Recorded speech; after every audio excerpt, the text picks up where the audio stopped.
This is In the Loop. I'm Christian Bryant. Spring is around the corner, which means I'm going to transition to my button-down shirt and shorts combo to let my sun-deprived legs air out under the desk. Here's what we got for y'all. Attacks against Asian Americans have spiked in recent weeks. We'll take a look at how folks on social media and celebrities are helping put national attention on Asian Americans after these hate incidents. Plus, we'll look at how game developers have missed the mark on some of their biggest releases. But first, here's what you need to know right now. 1 year ago today, a lot changed. COVID-19 can be characterized as a pandemic.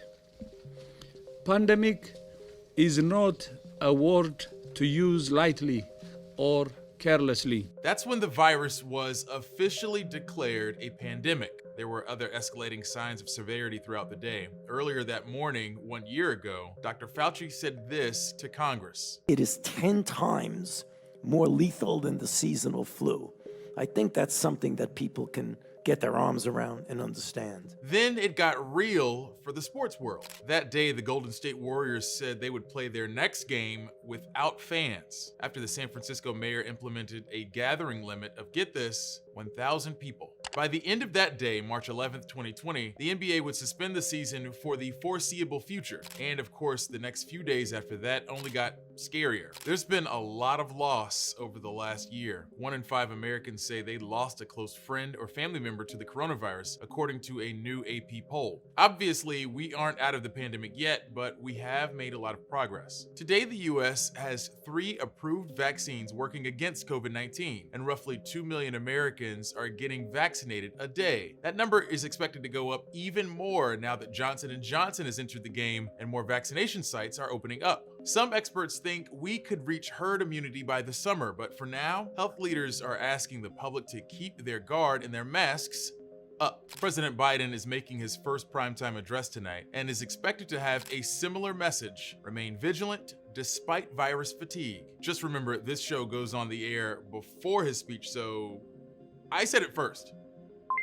President Biden signed a COVID relief bill into law today, which means he can cross off at least one major goal from his first 100 days to-do list. This historic legislation is about rebuilding the backbone of this country and giving people in this nation, working people, middle-class folks, people who built the country, a fighting chance. Another item he'll likely be able to check off: completing 100 million vaccination doses across the US before April 30th. So far, more than 62 million Americans have received at least one dose. At the current pace, we'll likely hit 100 million before the end of March. So what's next on the White House agenda? Possibly infrastructure. During his campaign, Biden pledged to spend $2 trillion on infrastructure and clean energy, with a focus on job creation, though few details have been released on that. There's also some new focus on gun laws Thursday, after the House passed legislation to try and expand background checks for gun sales. Biden supports the legislation, but it's unclear if it'll make it through the Senate, with 60 votes to avoid a filibuster blocking the bill. Whatever Biden does turn his focus to next, he'll at least need some bipartisan support as long as that filibuster remains an option for Senate Republicans. Mississippi has become the first state to ban transgender athletes from competing in girls' or women's sports. The governor signed the bill Thursday. It's set to become law July 1st. Legal challenges are still possible. Idaho enacted a similar law last year that was blocked by a federal court. This year, legislators in more than 20 states have introduced bills that would ban transgender girls from competing on girls' sports teams in public high schools. On President Biden's first day in office, he signed an executive order protecting members of the LGBTQ community from discrimination, including in school sports.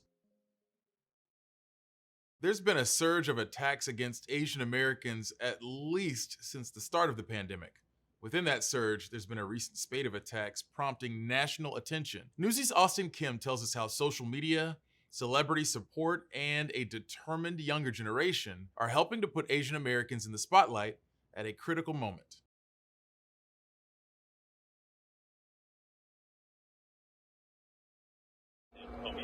Shocking and violent footage of acts against Asian Americans are getting sustained news coverage. A sharp rise in attacks and hate crimes against Asian Americans. Statistics that show violence against Asian Americans has skyrocketed. An Asian American Air Force veteran was attacked. And that coverage is significant in the view of Russell Jung. Most racial discourse in the U.S. is black-white, and because Asians are neither black nor white, we don't get addressed. We feel invisibilized. Why are recent anti-Asian incidents receiving more attention? Jung says there are a number of factors. The videos are hard to ignore, celebrities are raising awareness, and more Asian Americans are in high-profile positions. This is a moment for the Asian American movement set in the backdrop of Black Lives Matter, and when America is addressing racial equity issues, this is our moment where we're at the forefront.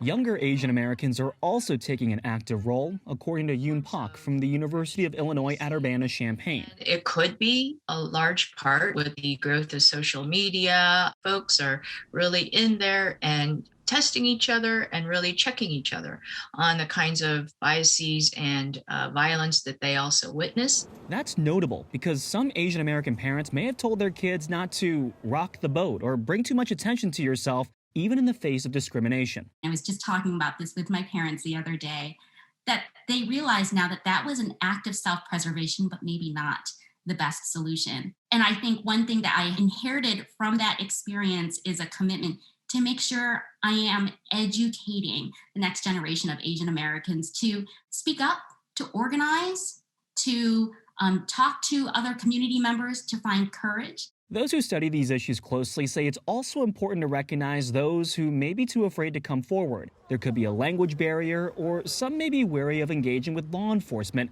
because of their family's immigration status. There are ways in which we could maybe redesign or reconfigure the way that these reporting structures work so that they really make it possible for people to come out of the shadows and participate fully in public life.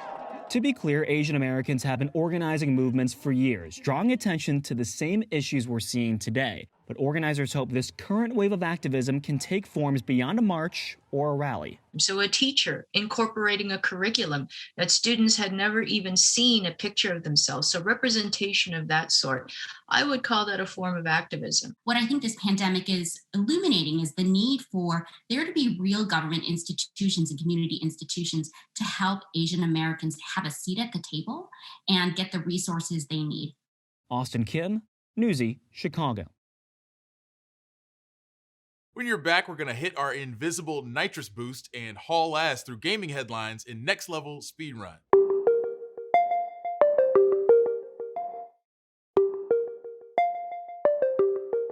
There ain't nothing wrong with wanting to see yourself and your colleagues win, unless you're boosting your employer's rare-ish to do so. We're going to step into the world of digital theft and gaming with one of our favorite segments, Next Level Speedrun, starting with this.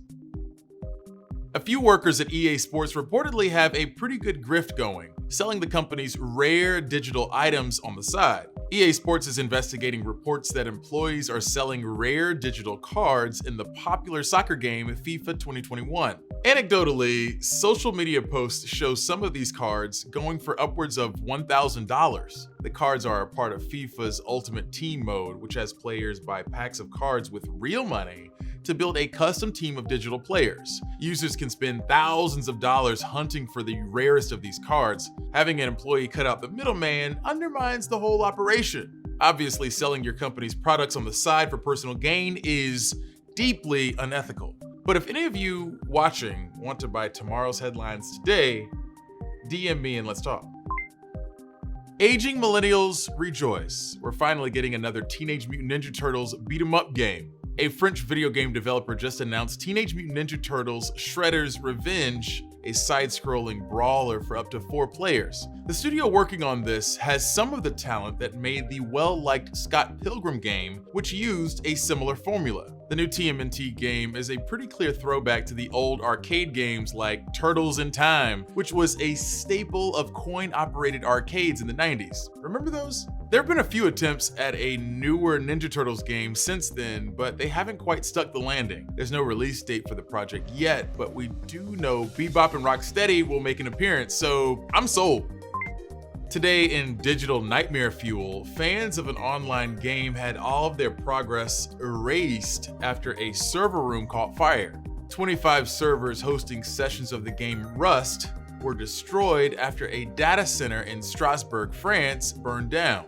No one was hurt in the blaze, but the data lost on those servers appears to be unrecoverable. Rust is a survival game where players build up resources and claim territory from nothing. The server fire means some players are going to have to rebuild from scratch. Fortunately, The fan base is used to starting over. Rust routinely resets its servers every month to keep the server from getting bogged down. Although it sucks to lose all this data, hopefully the Rust community can roll with the punches. I know if this happened to my Minecraft server back in the day, I probably would have just walked into the woods and never come back. For years, literal years, gamers had been getting little nibbles of Cyberpunk 2077 ahead of its inevitable release. When that trailer dropped at E3 with Keanu Reeves, whoo, that was a moment. But the game's actual rollout was less than ideal, and Cyberpunk isn't alone. Newsy's Next Level dives into how games are impacting the world around us. In this next installment, Matt Pick tells us how the production process for big budget video games leads many major studios to overpromise and underdeliver. Imagine if a TV show accidentally left a blooper in an episode. Do I say something? Is it me? What do I say? Or if a Marvel movie forgot to take out the green screen in one of their scenes. Those kind of screw-ups are pretty rare in big-budget entertainment, except in video games.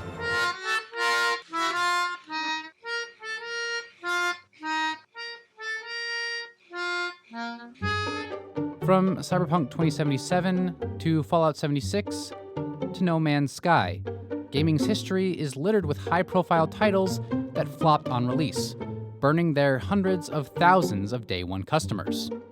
To understand why so many games come out buggy, broken, or unfinished, we need to take a look at the industry that produces them, why it builds such lofty expectations, and how things can end up going off the rails.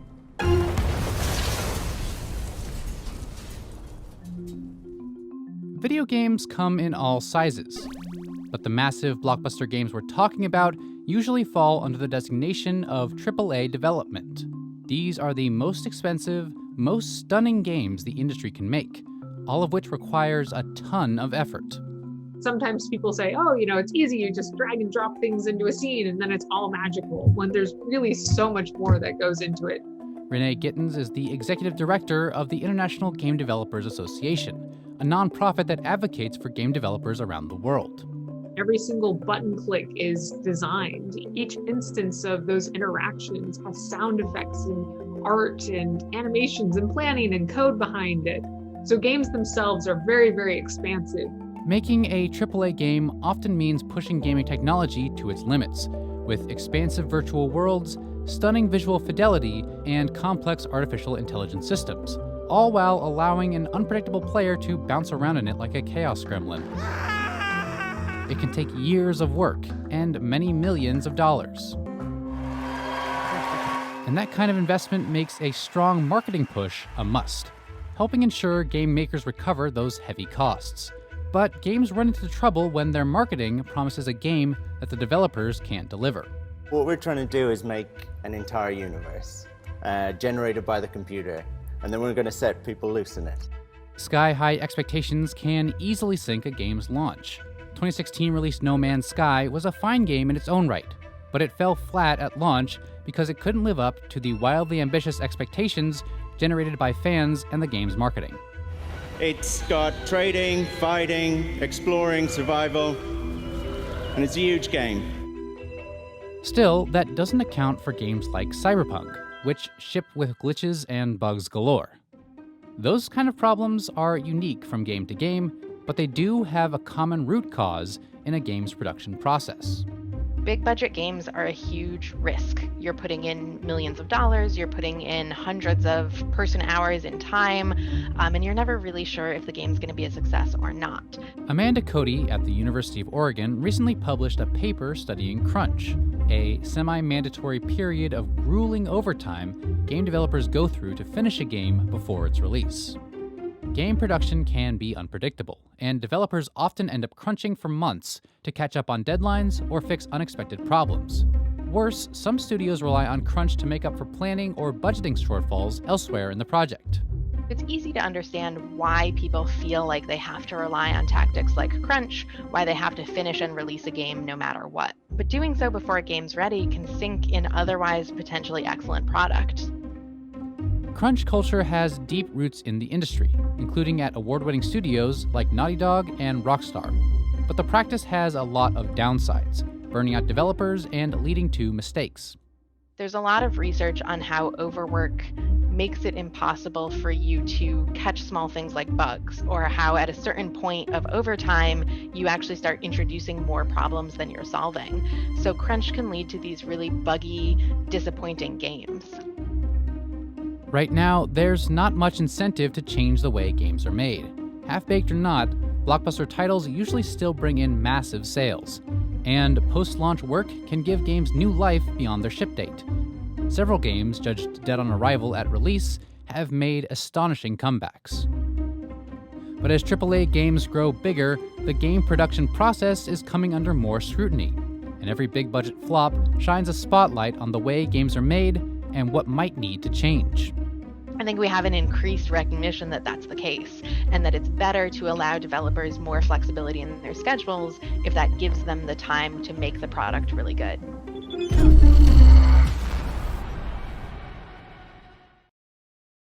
I never served, but I have considered enlisting in the BTS army, if you know what I'm saying.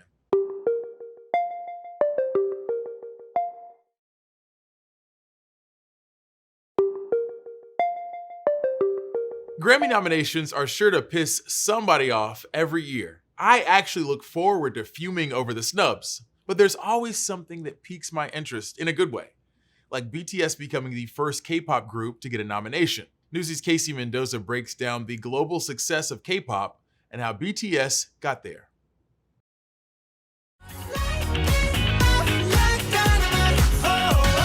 The South Korean boy band BTS is continuing its meteoric rise in the music industry, garnering its first ever Grammy nomination this year, as well as the first nomination for K-pop. There has been some attention on the fandom, the peculiar aspect of K-pop fandom. For example, ARMY for BTS.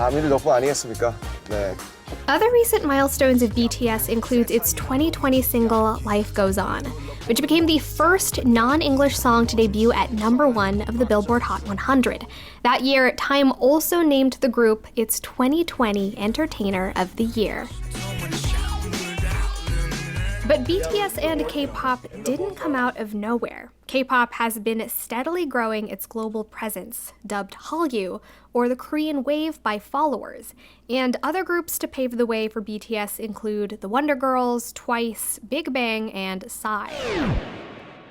Oppan Gangnam Style. Experts say that the success of South Korea's culture industries, which includes K-pop, Korean dramas, and social media platforms like Line, is a result of the country's overall socioeconomic development from the past few decades.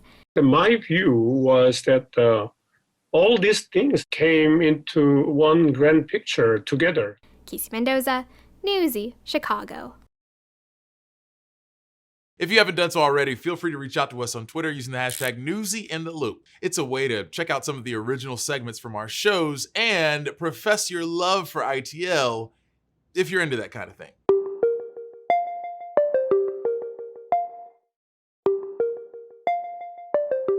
About a year ago, I was doing stuff like this, walking around maskless along Chicago's Lakefront Trail with my parents before peacing out. The WHO declared COVID-19 a pandemic on this day last year, and back then, many of us didn't know what was in store. But a new report suggests the unknowns, the stress, and more are still taking a toll a year later. Newsy's Lindsay Thies has more. Everyone's lives changed in the blink of an eye a year ago. Frankie Millington is an essential worker who is working through his anxiety, depression, and eating disorder. Over a year, he's felt the strain the pandemic has had on his mental health. My panic attacks started to increase a lot, and then that would just send me into bouts of like depression where I would just lay catatonic in my bed for like 5 hours. Samantha Khalil gave up after nearly a year of isolating from others and went to a birthday party. She got COVID-19. Everyone's going to look at each other and be like, shame on you. You knew better. But we all know better. You know, yeah, we still desire that connection. These two are by no means alone. Millions of people have felt some pandemic stress at some point since March 2020. I could feel the stress of everything getting to me. I'm willing to try anything just to feel like me again. A little bit worried that, does this become the norm? A new report from the American Psychological Association looks at stress in America as we hit a year into the novel coronavirus pandemic, and it's showing up in the ways we're coping. The majority of adults, 61%, experienced undesired weight changes, weight gain or loss, since the pandemic started, gaining an average of 29 pounds. 2 in 3, 67%, said they had been sleeping less or more than desired since the pandemic started.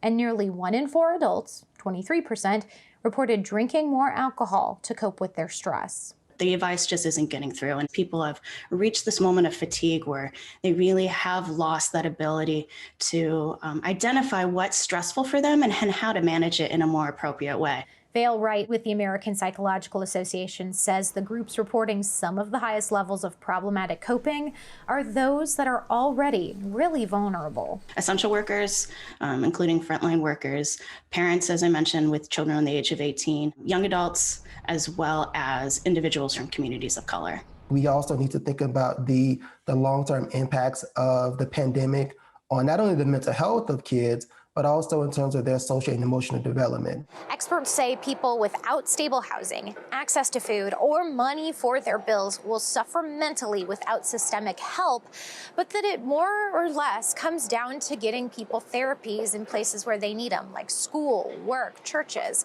And that's going to be an issue long after the pandemic. If this pattern continues without a change, then what we could really see are some pretty significant long-term physical and mental health consequences for many years to come. Lindsay Thies, Newsy, San Francisco.